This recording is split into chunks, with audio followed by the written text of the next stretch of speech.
Dear students, CU BCom Semester 2 under CCF system. আমি Shubhashis Bhattacharya, BCom classroom Dhakuria. আমার ক্লাসে তোমাদের সবাইকে স্বাগত। আমি তোমাদের কস্ট অ্যাকাউন্টিং এর ক্লাস করাচ্ছি। তো প্রথম দুটো দিন আমি যে ক্লাস করিয়েছিলাম ফার্স্ট চ্যাপ্টারটার উপরে, মানে কস্ট কনসেপ্ট, তোমার কস্ট ক্লাসিফিকেশন, এখান থেকে আমি কস্ট বিহেভিয়ারের উপরে সাম আমি করিয়েছিলাম। আচ্ছা, আজকের আমার থার্ড ডে ক্লাস। আজকের আমি নতুন চ্যাপ্টার শুরু করছি, মেটেরিয়াল। তার আগে মেটেরিয়ালের অ্যাকাউন্টিং যে আমরা কেন রাখবো সেটা আগে বলে দিই। দেখো, কোনো প্রোডাক্ট কোম্পানি যখন তৈরি করে, তিনটে আইটেম আমাদের কিন্তু কোনো প্রোডাক্ট তৈরি করতে গেলে লাগে। মানে কোনো প্রোডাক্ট প্রডিউস করতে গেলে আমাদের তিন রকমের আইটেম লাগে। নাম্বার 1 আইটেম হলো মেটেরিয়াল, নাম্বার 2 আইটেম হলো লেবার বা ওয়েজেস, নাম্বার 3 আইটেম হলো এক্সপেন্সেস বা ওভারহেড। এইবারে যেরকম আমাদের মানে এফেক্টিভ কস্ট ক্যালকুলেট করবার জন্য আমাদের তো কস্ট তো বার করতেই হবে। এইবারে প্রোডাক্টের তো মানে টোটাল কস্ট আমাদের বার করতে হবে। তো আমাদের যেরকম লেবার বা ওভারহেডের জন্য মানে এক্সপেন্সেসের জন্য আমাদের মানে অ্যাকাউন্টিং রাখতে হয়, সিমিলার ওয়েতে আমাদের মানে সিমিলার ইম্পর্টেন্স দিয়ে আমাদের মেটেরিয়ালের জন্যও কিন্তু আমাদের অ্যাকাউন্টিং কিন্তু রাখতে লাগবে। তো সেই মেটেরিয়াল অ্যাকাউন্টিং আমরা কিন্তু এখন করছি। এই মেটেরিয়াল চ্যাপ্টারটার মধ্যে তোমাদের তিনটে পার্ট রয়েছে। ফার্স্ট পার্টটা আমাদের হলো ইকোনমিক অর্ডারিং কোয়ান্টিটি, যেটা আমি এখন শুরু করব। সেকেন্ড আইটেমটা হলো তোমার মানে স্টক লেভেল, আর থার্ড আইটেমটা আমাদের হলো তোমার মানে স্টোরস লেজার। এই তিনটে পার্ট এই চ্যাপ্টারটার মধ্যে রয়েছে, আলাদা আলাদাভাবে কিন্তু আমাদের শিখতে লাগবে। তো এখন আমি করাচ্ছি যে ক্লাসটা এখন শুরু করবো, এটা হলো economic ordering quantity. Economic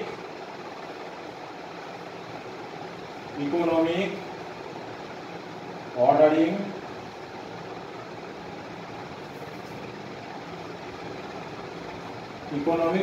quantity.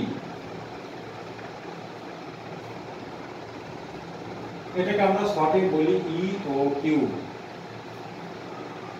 Economic ordering quantity. আগে বলবো এই ইকোনমিক অর্ডারিং কোয়ান্টিটিটা কাকে বলে। ইকোনমিক অর্ডারিং কোয়ান্টিটি হলো, সাপোজ আমাদের কোম্পানির কোনো মেটেরিয়ালের জন্য অ্যানুয়াল কনজাম্পশন সাপোজ 24,000 ইউনিটস। একটা প্রোডাক্ট আমরা তৈরি করছি, তার জন্য যে মেটেরিয়াল লাগছে সেই মেটেরিয়ালটার আমার অ্যানুয়াল কনজাম্পশন বা অ্যানুয়াল রিকোয়ারমেন্ট সাপোজ আমাদের 24,000 ইউনিটস। এবারে 24,000 ইউনিটসটা আমি বছরে একবার অ্যাট এ টাইমে কিনতে পারি। আমি 600 ইউনিট করে বছরে একবার 600 ইউনিট করে বছরে 4বার কিনতে পারি।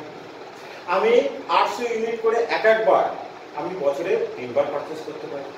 বা তোমার 200 ইউনিটস করে একবার আমি বছরে 12 টাইমস আমি পারচেস করতে পারি। তার মানে মান্থলি 200 ইউনিট করে আমি পারচেস করতে পারি। একবারে 200 ইউনিট করে আমি পারচেস করছি, তার মানে মাসে আমি মানে টোটাল 12 বার টোটাল মেটেরিয়াল আমি পারচেস করতে পারি। বা কোয়ার্টারলি যদি আমরা পারচেস করি, সেক্ষেত্রে 600 ইউনিট করে একবারে টোটাল 4বারে আমরা 2400 ইউনিট পারচেস করতে পারি। আবার মানে বছরে 2বার আমি 1200 ইউনিটস করে পারচেস করতে পারি। আমি 800 ইউনিট করে একবার মানে টোটাল বছরে আমি 3বার মিলিয়ে টোটাল 2400 ইউনিটস আমি বার করতে পারি। তাহলে বিভিন্ন আমাদের অর্ডার, এই যে একবারে যেটা আমরা কিনছি, এটাকে আমাদের বলা হয় অর্ডার সাইজ বা লট সাইজ বা মানে পারচেস সাইজ। তো আমাদের এই অর্ডার সাইজটা বা লট সাইজটা আমাদের কত হলে একবারে, তার মানে আমরা কত ইউনিট করে আমরা পারচেস করলে সেটা কোম্পানির কাছে ইকোনমিক হবে, মানে কস্টের দিক থেকে কস্টটা সেখানে আমাদের লিস্ট হবে। আমাদের তো অনেকগুলো আমাদের মানে অপশন আমরা পেয়ে যাচ্ছি, আমরা যেভাবে খুশি কিনতে পারি। মানে যেভাবে আমি এক্সাম্পল দিলাম যে 200 ইউনিটস করে একবারে পারচেস করতে পারি, মানে তোমার হচ্ছে কি বছরে 12বার মানে মাসে 200 ইউনিট করে কিনছি। আর যে এক্সাম্পলগুলো আমি বললাম মানে 600 ইউনিট করে একবারে পারচেস করে বছরেতে আমরা 4বার পারচেস করতে পারি। এরকম অনেকগুলো মানে অফার আমি এখানে দিলাম বা অপশন আমি এখানে দিলাম। এইবারে দেখতে হবে যে কত ইউনিট করে একবারে আমরা অর্ডার প্লেস করলে বা পারচেস করলে কোম্পানির দিক থেকে সেটা ইকোনমিক্যাল হবে বা কস্ট আমাদের লিস্ট হবে, সেইটাকে বলা হয় economic ordering quantity. Economic ordering কোয়ান্টিটিকে আমরা লট সাইজ বলি বা পারচেস সাইজ আমরা বলতে পারি। তাহলে মানে একটা অর্ডার সাইজ আমাদের কত হবে, যেটা আমাদের কিন্তু কোম্পানির জন্য সেটা ইকোনমিক হবে, বা মানে কস্ট সব থেকে আমাদের মানে রিডাকশন করবে, ঠিক আছে, কস্টকে আমাদের মিনিমাইজ করবে। এটা কি বলা হয় ইকোনমিক অর্ডারিং কোয়ান্টিটি। তো ইকোনমিক অর্ডারিং কোয়ান্টিটি বার করার একটা ফর্মুলা আছে, আমি ফর্মুলাটাকে লেখাচ্ছি ইওকিউ। এটার ফর্মুলা হলো square root of 2AO whole divided by C. এটাই হলো আমাদের ইকোনমিক অর্ডারিং কোয়ান্টিটি বার করবার formula, square root of 2AO divided by C, where A stands for, আমি এখানে লিখে দিচ্ছি তাকে কি বলে, where A stands for annual demand, annual demand, A stands for annual demand, O stands for ordering cost per order, ordering cost per order, ordering cost per order, and C stands for carrying cost per unit, carrying cost per unit, per unit। তাহলে এই ফর্মুলাটা ফেললে আমরা economic ordering quantity বার করতে পারবো। তার মানে কত ইউনিট করে একবার পারচেজ করলে সেটা কোম্পানির কাছে ইকোনমিক হবে, বা অর্ডার সাইজটা আমাদের কত হলে সেটা কোম্পানির কাছে মানে ইকোনমিক হবে, মানে কস্ট মিনিমাইজ করবে। আচ্ছা, তো এইবারে এক এক করে আমি ডিসকাস করি যে মানে এই ক্যারিং কস্ট, এই ক্যারিং কস্টের মধ্যে কি কি আইটেম থাকে আমি একটুখানি বলে দিই। ক্যারিং কস্ট কি কি নিয়ে ক্যারিং কস্ট হয়? ক্যারিং কস্ট, এই আইটেমগুলো নিয়ে আমাদের ক্যারিং কস্ট হয়। তোমাকে ডাইরেক্ট ক্যারিং কস্ট কখনো বলবে না, তোমাকে এই আইটেমগুলো বলে দেবে। হ্যাঁ, তোমাকে কিন্তু চিনে নিতে লাগবে, মানে ওইগুলো নিয়ে আমাদের ক্যারিং কস্ট হয়। অনেক সময় যদি ডাইরেক্ট বলে দেয় তো ভালো কথা। তো ক্যারিং কস্টের মধ্যে আমাদের কি কি আছে দেখো। ক্যারিং কস্টের মধ্যে আমাদের পড়ছে প্রথমে স্টোরেজ কস্ট, স্টোরেজ কস্ট হচ্ছে। নেক্সট আইটেম আমাদের হচ্ছে ক্যারিং কস্টের মধ্যে তোমার handling cost, handling cost. Next item আমাদের ক্যারিং কস্টের মধ্যে হচ্ছে আপকিপ এক্সপেন্সেস, আপকিপ এক্সপেন্সেস। নেক্সট আমাদের ক্যারিং কস্টের মধ্যে আমাদের আপকিপ অফ এক্সপেন্সেস এর পর পড়ছে তোমার ইন্স্যুরেন্স চার্জেস, ইন্স্যুরেন্স চার্জেস। তারপর পড়ছে তোমার অবসোলেন্স, অবসোলেন্স। আর লাস্ট একটা পড়ছে আমাদের opportunity cost, opportunity cost of capital, opportunity cost of capital, বা এটাকে আমরা বলি that is interest cost, interest cost. তাহলে আমি কি বললাম, ক্যারিং কস্ট ডাইরেক্ট তোমাকে ক্যারিং কস্ট কিন্তু না বলে আমাকে বলে দিল স্টোরেজ রেট এত %, হ্যাঁ, তোমার ইন্স্যুরেন্স চার্জেস এত %, অবসোলেন্স রেট এত %, অপর মানে কস্ট মানে ইন্টারেস্ট রেট এত %, এরকম ভাবে তোমাকে কিন্তু বলে দিতে পারি। একটা জিনিস বলে দিই, ক্যারিং কস্ট গুলো জেনারেলি কিন্তু আমাদের পার্সেন্টেজ ওয়াইজ বলে দেবে। এবারে সেই মানে তোমাকে এরকম ভাবে বলে দিল যে স্টোরেজ কস্ট সাপোজ 10%, তোমার অবসোলেন্স রেট সাপোজ 5%, আর ইন্টারেস্ট রেটও বলে দিল আমাদের 5%। তার মানে আমরা পেলাম কিন্তু ক্যারিং কস্ট হলো 20%। এই 20% আমাদের কিন্তু মানে অ্যামাউন্টে আনতে হবে, টাকায় আনতে হবে। এটাকে আমরা ইউজ করবো কার উপরে না, কস্ট পার ইউনিট অফ মেটেরিয়ালের উপরে এটাকে আমরা ইউজ করবো। 20% বেরোক কি মানে 15% বেরোক, যেটাই বেরোক না কেন, যেটাই বলে দেওয়া থাকুক না ক্যারিং কস্টটা, এটাকে আমরা অ্যাপ্লাই করবো পার ইউনিট কস্টের উপরে, তাহলে কিন্তু আমরা ক্যারিং কস্ট পার ইউনিট আমরা পেয়ে যাবো। আচ্ছা, তাহলে এবার আমি বলবো আমাদের টোটাল অ্যানুয়াল ইনভেন্টরি কস্ট বার করতে হবে। শুধু মানে ইওকিউ বার করতে আমাদের লাভ নেই, আমাকে এখান থেকে টোটাল অ্যানুয়াল ইনভেন্টরি কস্ট কিন্তু বার করতে লাগবে। আচ্ছা, টোটাল অ্যানুয়াল ইনভেন্টরি কস্ট আমরা কেন বার করবো আগে একটু বলে দিই। কোম্পানির তো মানে এফেক্টিভ কস্ট বার করার জন্য আমাদের মানে টোটাল কস্ট আমাদের বার করতে হবে, টোটাল অ্যানুয়াল ইনভেন্টরি কস্ট বার করতে লাগবে। এবার অনেক সময় মানে কোনো সাপ্লায়ার আমাদের মানে ডিসকাউন্ট দিচ্ছে মানে বাল্ক পারচেসের উপর। তার মানে আগে আমরা একবারে যা পারচেস করছিলাম মানে আগে আমাদের যা অর্ডার সাইজ ছিল, অর্ডার সাইজটাকে যদি আমরা বাড়াই মানে একবারে যদি তার থেকে যদি বেশি ইউনিট করে যদি আমরা মাল কিনি, সেক্ষেত্রে সাপ্লায়ার আমাদের মানে একটা মানে বাল্ক পারচেসের জন্য আমাদের সুবিধা দিচ্ছে যে পার ইউনিট যেটা মেটেরিয়াল কস্ট তার উপর একটা ডিসকাউন্ট দিচ্ছে। তো সেই ডিসকাউন্টটা আমরা নেব কি নেব না এরকম টাইপের প্রবলেম কিন্তু আমাদের ফেস করতে হবে, এরকম অঙ্ক আমাদের কিন্তু আমাদের থাকবে। এবার বলি মেইনলি আমাদের মানে টোটাল মানে অ্যানুয়াল ইনভেন্টরি কস্টের মধ্যে মানে দুটো জিনিস আমাদের ডিসিশন মানে ফ্যাক্টর হয়ে দাঁড়ায়। নাম্বার ওয়ান হলো মানে আমরা যখন টোটাল কস্ট বার করব, টোটাল কস্ট আমি একটা ফর্মুলাটা দিয়ে দিই। টোটাল কস্ট মানে আমরা কিভাবে টোটাল কস্টটা বার করব?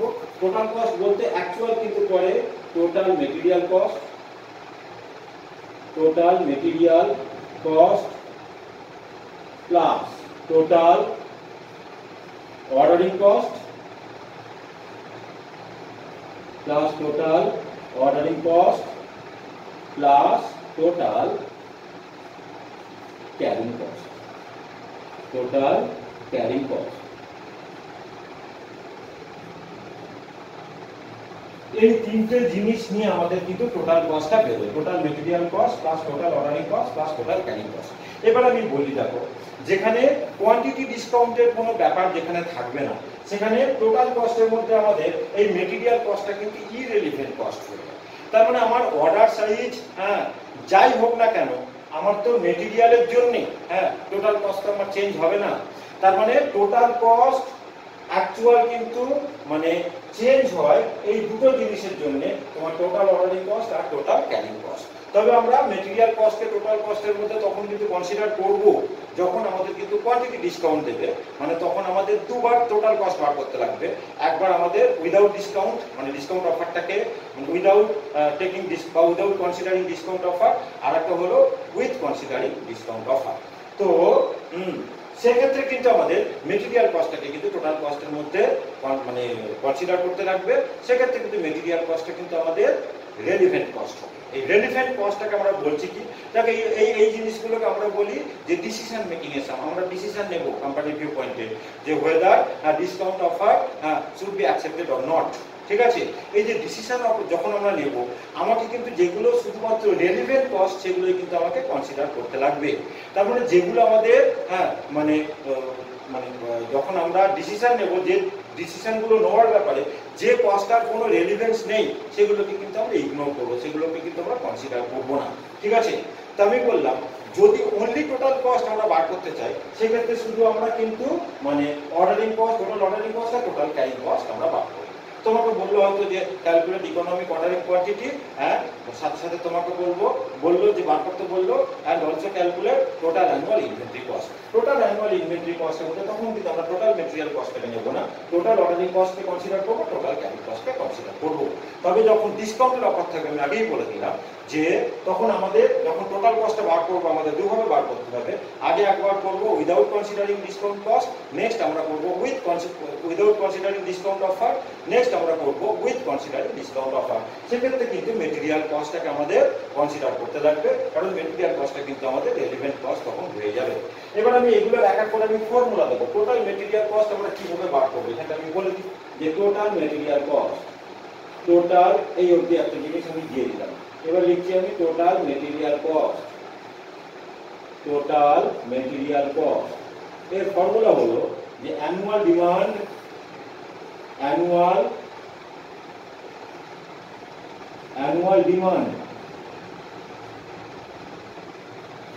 Demand into cost per unit, cost per unit. এইটা হলো আমাদের টোটাল মেটেরিয়াল কস্ট বার করবার ফর্মুলা। অ্যানুয়াল ডিমান্ড ইনটু হচ্ছে কি কস্ট পার ইউনিট। এবার আমি বলবো যে টোটাল অর্ডারিং কস্ট, তাহলে এটা হলো টোটাল মেটেরিয়াল কস্ট। এবার আমি বলছি total ordering cost, total ordering cost. Total ordering কস্টের ফর্মুলা হলো number of orders into ordering cost into ordering cost per order into ordering cost per order। তাহলে total ordering কস্টের আমি ফর্মুলা কি বললাম যে number of order into ordering cost per order. এবার এই number of অর্ডারটা নাম্বার অফ অর্ডারটা আমাদের কিন্তু বার করে নিতে লাগবে। আগে তোমাকে অর্ডারিং কস্ট পার অর্ডারটা বলে দেবে। আচ্ছা, তো নাম্বার অফ অর্ডার বার করার ফর্মুলা কি না, নাম্বার অফ অর্ডার এটার ফর্মুলা হলো annual demand divided by EOQ, annual demand divided by EOQ। এইটা করলে আমরা নাম্বার অফ অর্ডারটা পেয়ে যাব। এবার তোমাকে অর্ডারিং কস্ট পার অর্ডার বলে দেবে। তো মানে নাম্বার অফ অর্ডারকে অর্ডারিং কস্ট পার অর্ডার দিয়ে ইনটু করলে আমরা কিন্তু টোটাল অর্ডারিং কস্টটা পেয়ে যাব। এবার আমি বলবো যে টোটাল তোমার ক্যারিং কস্ট, লাস্ট কস্টটা আমি বলছি এইখানে লিখে দিচ্ছি, টোটাল ক্যারিং কস্ট, টোটাল, তারপর আমি অঙ্ক শুরু করব। Total carrying cost, total carrying কস্টের ফর্মুলা হলো যে হাফ ইনটু ইওকিউ মানে economic ordering quantity into carrying cost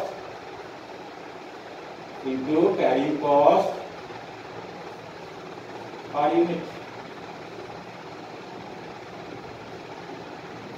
এই হলো আমাদের টোটাল, হ্যাঁ মানে টোটাল কস্ট বার করবার ফর্মুলা আমি টোটাল বলে দিলাম। আচ্ছা, এইবার আমি অঙ্ক শুরু করব। তাহলে আমরা ইকোনমিক অর্ডারিং কোয়ান্টিটি দিয়ে শুরু করলাম। এবার ইকোনমিক অর্ডারিং কোয়ান্টিটির প্রবলেম আমি শুরু করব। কাকে ইকোনমিক অর্ডারিং কোয়ান্টিটি বলে দিলাম। এইবারে হ্যাঁ টোটাল কস্ট আমরা কি মানে কি নিয়ে আমাদের টোটাল কস্ট বেরোবে, কখন আমরা মেটেরিয়াল কস্টকে কনসিডার করব, কখন আমরা মেটেরিয়াল কস্টকে কনসিডার করব না, সেগুলো আমি বলে দিলাম। আচ্ছা, আর individual total material cost, total ordering cost এবং টোটাল ক্যারিং কস্ট কিভাবে আমরা বার করবো সেগুলো ফর্মুলা আমি দিয়ে দিলাম। এইবারে কিন্তু আমি অঙ্ক শুরু করবো। আগে অঙ্কটাকে আমি একটুখানি করে দিই। তো যখন আমি ইউটিউবে যখন আপলোড করব তখন কিন্তু এই প্রবলেমটাকে আমি আপলোড করে দেব এবং তোমরা ডেসক্রিপশনে গেলে কিন্তু প্রবলেমটা পেয়ে যাবে। আচ্ছা, তো সামটা আমি একটা করছি, দেখো কি বলেছে। বলছে যে S limited furnishes the following data. বলছে consumption 300 units per quarter. 300 units per quarter মানে বছরে তার মানে 1200 ইউনিটস এদের কনজাম্পশন, মানে অ্যানুয়াল কনজাম্পশন হলো 1200 ইউনিটস। কস্ট পার ইউনিট বলে দিচ্ছে ₹40। তোমার বলছে cost of processing and order ₹600, মানে অর্ডারিং কস্ট পার অর্ডার তোমাকে বলে দিল। বলেছে যে অবসোলেন্স 15% আর ইন্স্যুরেন্স অন ইনভেন্টরি বলে দিল 25%। এটার ব্যাপারে আমি আগেই বলেছিলাম যে ক্যারিং কস্ট আমরা কিন্তু ডাইরেক্ট ক্যারিং কস্ট বলে অনেক সময় বলে না, তোমাকে কিন্তু মানে ক্যারিং কস্টের মধ্যে কোন কোনগুলো পড়বে সেগুলো জানতে লাগবে। তার মানে আমি এই ক্যারিং কস্টের মধ্যে আমাদের কি কি পড়বে সেগুলো আমি বলে দেবো। এর বাইরে কিন্তু ক্যারিং কস্টের মধ্যে আর কিন্তু কিছু আসে না। Storage cost, handling cost, upkeep expenses, insurance charges, obsolescence rate, আর হচ্ছে কি অপরচুনিটি কস্ট অফ ক্যাপিটাল মানে তোমার হচ্ছে কি ইন্টারেস্ট, মানে ইন্টারেস্ট কস্ট। ঠিক আছে, এই কটা নিয়ে আমাদের ক্যারিং কস্ট হয়। তাহলে এখানে আমাদের বলে দিয়েছে, দেখো অবসোলেন্স বলে দিয়েছে 15% আর ইন্স্যুরেন্স অন ইনভেন্টরি বলে দিল 25%। তাহলে দুটো মিলিয়ে আমাদের 40% হবে। আমি আগেই বলেছি এই যেটা ক্যারিং কস্টটা জেনারেলি পার্সেন্টেজই আমাদের বলে দেয়, এই পার্সেন্টেজটা আমাদের ইউনিট কস্টের উপর অ্যাপ্লাই করতে হবে। ইউনিট কস্ট আমাদের বলে দেওয়া যে 20/40, তাহলে কিন্তু আমরা মানে ক্যারিং কস্ট পার ইউনিট আমরা পেয়ে যাবো। আচ্ছা, যাই হোক, তার মধ্যে কি কি বলেছে কম্পিউট, এ দিয়ে বলেছে ইওকিউ মানে ইকোনমিক অর্ডারিং কোয়ান্টিটি, বি তে বলেছে number of orders per year, আর সি তে বলেছে time between two consecutive order. এই time between two consecutive order এটাকে বলা হয় লিড টাইম, মানে দুটো অর্ডারের মধ্যে আমাদের যে টাইম গ্যাপটা সেটাকে বলা হয় লিড টাইম বা time between two consecutive order. First part এটাই বলেছে। সেকেন্ড পার্টে বলছে এ সাপ্লায়ার অফার্স আর discount of 2% on a purchase of 600 units. মানে আমাদের একটা লট সাইজটা যদি 600 ইউনিট হয়, আগে কত হচ্ছে সেটা আমাদের বার করে নিতে লাগবে। লট সাইজটা যদি আমাদের অর্ডার সাইজটা যদি 600 ইউনিট হয়, সেক্ষেত্রে সাপ্লায়ার আমাদের 2% করে ডিসকাউন্ট দেবে। বলেছে সুইট বি অ্যাকসেপ্টেড, যেরকম আমি বললাম। এই অঙ্কটা কিন্তু আমাদের কিন্তু মানে ইম্পর্টেন্স এবং মানে এই অঙ্কটা করলে কিন্তু অনেকখানি তোমার এই ইকোনমিক অর্ডারিং কোয়ান্টিটি যে পোর্শন এর মধ্যে কিন্তু অনেকটা আমাদের কভার করে যাবে। তো এগুলোকে আমি মুছে দিয়ে অঙ্কটাকে আমি এবার শুরু করি। এগুলোকে মুছে দিলাম।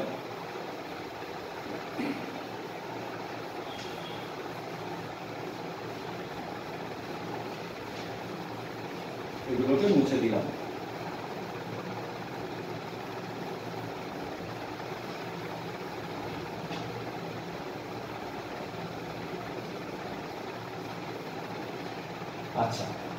ঠিক আছে,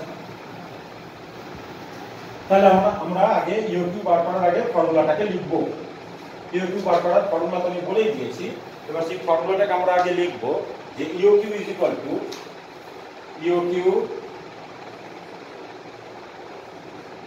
two square root of 2AO divided by হলো কি সি। এটা হলো আমাদের ইকোনমিক অর্ডারিং কোয়ান্টিটি বার করার আমাদের formula, square root of 2AO by C. A মানে বলে দিয়েছিল অ্যানুয়াল ডিমান্ড, তাহলে এই মানে লিখছি এখানে, ওরা বলেছে যে কোয়ার্টারলি কনজাম্পশন হচ্ছে 300 ইউনিটস, তার মানে ইয়ারলি কনজাম্পশন মানে 300 ইনটু 4, তার মানে হলো 1200 ইউনিটস। এটা হলো আমাদের অ্যানুয়াল ডিমান্ড বা অ্যানুয়াল কনজাম্পশন। আচ্ছা, এবার আমরা বলবো যে অর্ডারিং কস্ট পার অর্ডার মানে ওরা বলে দিয়েছে দেখো ₹600। এই যে বলে দিয়েছে ওরা, হ্যাঁ, যে তোমার কস্ট পার ইউনিট তো বলে দিল ₹40, তারপর বলেছে cost of processing and order বলে দিয়েছে ₹600। তাহলে আমরা লিখলাম ও হলো ₹600। এবারে বলি আমরা সি, ক্যারি কস্ট আমরা কিভাবে পাবো? ক্যারি কস্ট আমরা আগে বার করব আমাদের, মানে অবসোলেন্স রেট বলে দেওয়া আছে আর ইন্স্যুরেন্স কস্ট বলে দেওয়া আছে 15% আর 25%। তাহলে ক্যারি কস্ট আমরা করব 15% প্লাস 25%, এটা আমরা অ্যাপ্লাই করব অফ ₹40 আমাদের দিয়ে দেওয়া আছে কস্ট পার ইউনিট, আমাদের কস্ট পার ইউনিট বলে দেওয়া আছে ₹40। তার মানে 40% ইনটু ₹40, তাহলে 40% মানে আমাদের হয় ₹16। এটা আমাদের হলো ক্যারি কস্ট পার ইউনিট। তাহলে সবকটা আমরা পেয়ে গেলাম। এবার এখান থেকে আমরা কিন্তু ইকোনমিক অর্ডারিং কোয়ান্টিটি বার করে নিতে পারবো। ওসি এখানে, তার মানে square root of 2 into a মানে আমাদের বেরিয়েছে 1200, 2 into 1200 into ordering cost per order মানে ও বলে দিয়েছে আমাদের 600 আর সি আমাদের বলে দিয়েছে কত না 16। তাহলে এটাকে ক্যালকুলেট করলে আমাদের কত হয়, হ্যাঁ, মানে 24 ইনটু 6 মানে 144, 24 ইনটু 6 মানে 144, তার পেছনে চারটে জিরো, ডিভাইডেড বাই, এটা পুরোটা রুটের মধ্যে থাকবে, ডিভাইডেড বাই 16। তো এটাকে করলে আমাদের কি বেরোয়, 144 কে রুট করলে আমাদের বেরোয় 12, আর এখান থেকে আমাদের চারটে জিরোর জায়গায় দুটো জিরো আসবে, আর এখান থেকে আমরা পাচ্ছি মানে রুট তো করেই দিলাম, রুট তো আর দেবো না, আর 16 কে রুট করলে আমাদের হয় 4। তাহলে 1200/4 তার মানে হলো আমাদের 300 ইউনিট হলো আমাদের ইউনিট। তোমরা ক্যালকুলেট করবে, দেখবে 300 ই বেরোবে। তুমি 2 ইনটু 1200 ইনটু 600 ডিভাইডেড বাই 16 করে তার রুট করবে, দেখবে তোমাদের 300 ইউনিটস বেরোবে। তাহলে আমাদের 300 ইউনিটস বেরোলো ইকোনমিক অর্ডারিং কোয়ান্টিটি। এবার আমি টোটাল কস্ট প্রথমে করব, যে ফার্স্ট পার্টটা তো আমাদের হয়ে গেল। এবার আমাদের টোটাল কস্টটা বার করতে হবে এই কারণে যে আমাদের ওরা বলেছে যে a supplier offers a discount of 2% মানে পারচেজ অফ 600 ইউনিটস। এখন যে আমরা পারচেজ করছি একবারে 300 ইউনিটস, এর জায়গায় যখন আমরা 600 ইউনিট করে পারচেজ করব তখন আমাদের কিন্তু 2% করে ওরা ডিসকাউন্ট দেবে। সেটা পরের ব্যাপার, আগে আমাদের ডিসকাউন্ট না নিয়ে টোটাল কস্ট আমাদের কম্পেয়ার করতে লাগবে। আগে ডিসকাউন্ট না নিয়ে আমরা টোটাল কস্টটা বার করব। তাহলে এখানে লিখছি যে computation of total cost,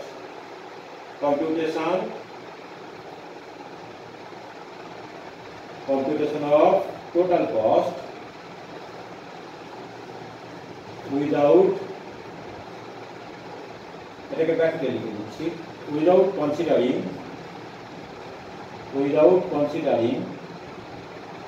discount offer,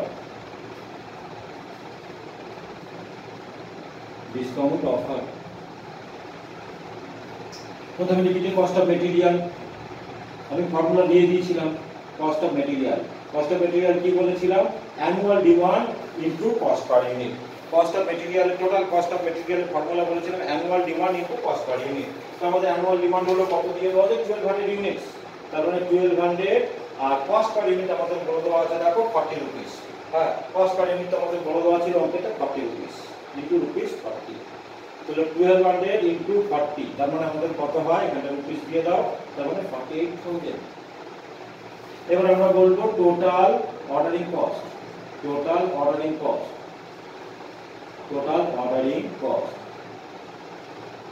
আচ্ছা, টোটাল অর্ডারিং কস্ট মানে ফর্মুলা বলেছিলাম number of order into ordering cost per order, আর নাম্বার অফ অর্ডার বার করার ফর্মুলা বলেছিলাম annual demand divided by Q.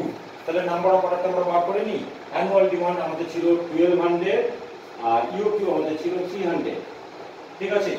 তাহলে এটা হলো আমাদের নাম্বার অফ অর্ডার, কিন্তু আমরা অর্ডারিং কস্ট পার অর্ডার দিয়ে ইনটু করব মানে 600। তাহলে এটা হয় 4 মানে এটা আমাদের হবে 2400। এবার আমরা বলবো যে total carrying cost, total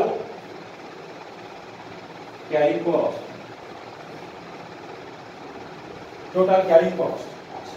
total carrying cost মানে আমরা কি বলেছিলাম, half into EOQ into carrying cost per unit. মানে হাফ ইনটু ইউকিউ মানে আমাদের বেরিয়েছে 300 into carrying cost per unit আমাদের হয়ে আছে কত, 16 রুপিস।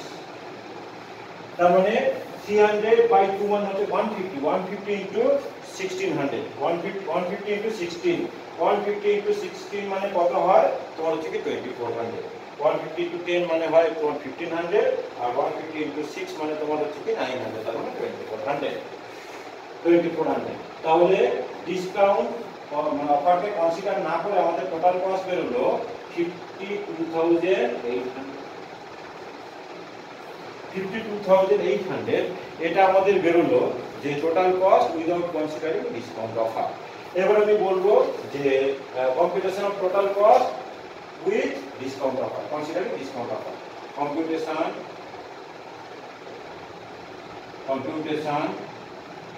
Of total cost. আগে আমরা একটা কাজ করি, আমাদের আগে যেগুলো চেঞ্জেস গুলো হচ্ছে সেগুলোকে আগে বার করে নিয়ে তারপর আমরা কম্পিউটেশনটা করব। আগে আমরা লিখি যে revised cost per unit, revised, আগে বলি যে রিভাইজড ইউকিউ হলো 600 ইউনিট, যেটা আমাদের বলে দেওয়া আছে আমাদের 600 ইউনিটস করে যদি আমরা পারচেজ করি তবে কিন্তু ওরা মানে ডিসকাউন্ট অফারটাকে দেবে। আচ্ছা, রিভাইজড ইউকিউ 600 ইউনিট, এবার আমি বলবো revised cost per unit, revised cost per unit. আমাদের আগেকার কস্ট ছিল ₹40, এবার 2% ডিসকাউন্ট দিচ্ছে মানে আমি 2% মাইনাস করতে পারি, আবার ডিরেক্টলি আমি 98% করতে পারি। তাহলে ইনটু করে দিলাম 98%। তাহলে এটা করলে আমাদের হয় ₹39.20। তাহলে আমাদের রিভাইজড কস্ট পার ইউনিট হলো 39.20। এবার আমরা আসবো যে revised number of order, revised number of order. কারণ আমাদের ইউকিউ কিন্তু চেঞ্জ হচ্ছে, ordering cost per order change হচ্ছে না, কিন্তু ইউকিউ যেহেতু চেঞ্জ হচ্ছে তো আমাদের নাম্বার অফ অর্ডারটা কিন্তু চেঞ্জ হবে। ফর্মুলা কি বলেছিলাম যে মানে annual demand by EOQ. Annual demand আমাদের 1200 ইউনিটস আর ইউকিউ এখানে আমাদের 600, তার মানে হলো 2 টাইমস ইন আ ইয়ার। আমাদের হলো রিভাইজড নাম্বার অফ অর্ডার। আর revised carrying cost per unit, revised carrying cost, revised carrying cost per unit. তো ক্যারিং কস্ট আমরা 39.20 এইটার উপরে করব, ₹39.20 ইনটু আমাদের ক্যারিং কস্ট ছিল 40%, আমাদের ক্যারিং কস্ট ছিল 40%। তাহলে এটা ক্যালকুলেট করতে লাগবে 39.20 40%, তার মানে কত হয়, 10% করলে তোমার হয় 3.92। তোমরা ক্যালকুলেটর করবে, 3.92 কে 4 দিয়ে আমরা ইনটু করব, তাহলে 8 আচ্ছা আর 3 15 পয়েন্ট তোমার হচ্ছে কি 68, ঠিক আছে। তাহলে আমাদের রিভাইজ ক্যারিং কস্ট বের হলো ₹15.68, মানে 39.20 এর উপরে 40%। আমি মোটামুটি হিসাব করলাম, তোমরা কিন্তু ক্যালকুলেটরে করে নেবে। তাহলে আমাদের বের হলো 15.68, ঠিক আছে। এবার আমি টোটাল কস্টটাকে ক্যালকুলেট করব, টোটাল কস্টটাকে আমি ক্যালকুলেট করব, ঠিক আছে। এটা 15.68। এবার আমরা করি যে calculation of total cost, calculation of total cost, calculation of total cost with considering discount offer, with considering discount offer। আগেটা আমরা করেছিলাম without considering discount offer, এখানে আমরা করছি with considering discount offer। তাহলে আমরা লিখি প্রথমে cost of material, cost of material. Annual demand আমাদের আগের মতনই আছে তোমার 1200, কিন্তু ইউনিট প্রাইস পার ইউনিট আমাদের 40 থেকে চেঞ্জ হয়ে 39.20 হয়েছে, 39.20। ঠিক আছে, তাহলে এটাকে 1200 দিয়ে ইনটু করলে কত হয়? মুখোমুখি আমি বলছি, 0 বার 24 হাতে হচ্ছে কি 2, 9 108 আর 2 110 এর 0 11, 3 12 36 আর 47। তাহলে আমাদের 2 ডিজিট আগে পয়েন্ট করবে, 12 into 39.20।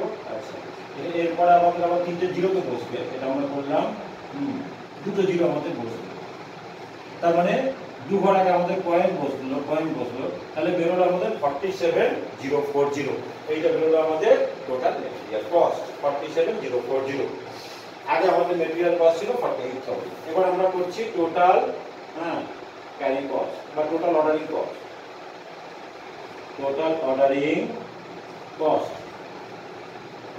টোটাল অর্ডারিং কস্ট মানে নাম্বার অফ অর্ডার আমাদের এখন বেরিয়েছে 2, আর অর্ডারিং কস্ট পার অর্ডার আমাদের 600 আছে, তার মানে হলো আমাদের 1200। আর total carrying cost, total carrying cost, total carrying cost আমাদের ওই এক ফর্মুলা ফেলবো, হাফ ইনটু ইউ2 মানে এখানে আমাদের 600 into carrying cost per unit, দেখো আমাদের বেরিয়েছে কত, ক্যারিং কস্ট পার ইউনিট আমাদের বেরিয়েছে 15.68 ইনটু রুপিস 15.68। এটা ক্যালকুলেট করব, মানে 300 ইনটু 15.68। তাহলে হিসাব করি, 24 হাতে 2 3 4 2 20 শূন্য থেকে 2 3 কত কোন হচ্ছে 17 1 3 4। আচ্ছা, তার মানে এই 4704 বেরোবে, দুটো জিরো তারপরে যাবে, পয়েন্টের পর কেটে যাবে। আচ্ছা, 4704 এটা হলো আমাদের টোটাল ক্যারিং কস্ট। এবার তিনটাকে আমরা এক করি, তাহলে কত বেরোচ্ছে? এখানটা বেরোচ্ছে 4, এখানটা বেরোচ্ছে আমাদের 4, এটা হচ্ছে 7 2 9, এখানটা 4 আর 7 11 1 হাত থেকে 1 4 আর 1। ঠিক আছে,